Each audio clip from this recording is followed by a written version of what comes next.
Thank you, Mr. Chairman. I think there's actually a lot of ground for common bipartisan effort here.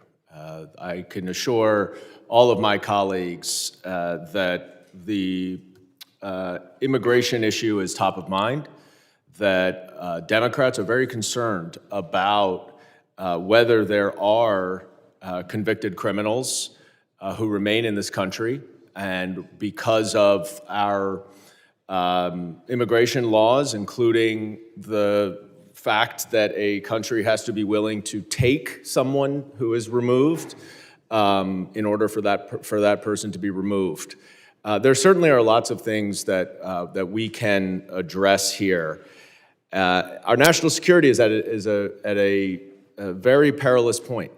The fact that we are seeing such egregious breaches of security clearance, classified information that warrant members of governments of other countries to start to say they're going to reevaluate their intelligence sharing with us should give everyone in this room serious pause about how we are tackling national security.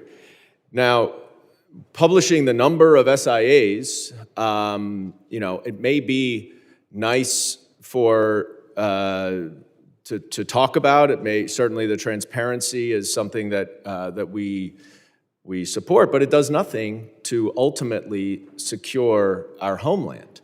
And I wish we were spending a lot more time on efforts to shore up our classified information, to shore up our relationships with our allies who provide us with intelligence information so that we can stop a terrorist attack, a real terrorist attack, not a terrorist attack based on alleged accusations of terrorism by members of this committee or members of the White House. You see, you aren't actually a terrorist just because a member of Congress from Georgia says you are.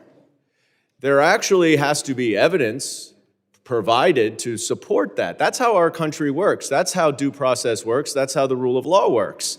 Is the president doesn't get to determine that someone is or is not a terrorist. Members of Congress don't get to determine whether someone is or is not a terrorist. But that does not seem to be something that some of my colleagues understand. There's a reason why we have due process in this country, and you may think that due process is not warranted for someone who is not a citizen of this country, or you may think that due process is not warranted for someone who's accused of being a member of a Venezuelan gang or terrorist organization. But once you start going down that slippery slope, then our basic foundations of due process come undone entirely. And I don't understand what the problem is with allowing a neutral arbiter based on evidence to determine whether someone is a terrorist or not. What is the objection that this administration has to presenting evidence to a judge to say, this is the evidence that this person is a member of a particular cartel?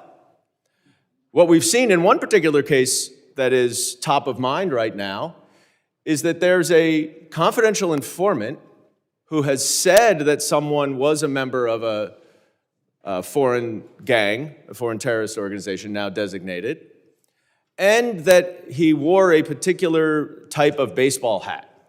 There's no corroboration. There's nothing else to corroborate or to confirm what that confidential informant says, at least that has been presented. And I know there are some lawyers on the other side, some former prosecutors on the other side of the aisle who, like me, would never, ever present to a judge a non-corroborated statement from a confidential informant as the basis for establishing anything. And so we're a little off topic, but I did feel I need to address my colleague from Georgia's comments about all of the alleged terrorists who are being there are those who are supporting them to stay in. Nobody is supporting any member of a foreign gang to stay in here. We would just like to make sure that people are adjudicated and determined to be a member of a foreign gang by someone other than the President of the United States or a member of Congress. And I yield back. The gentleman yields.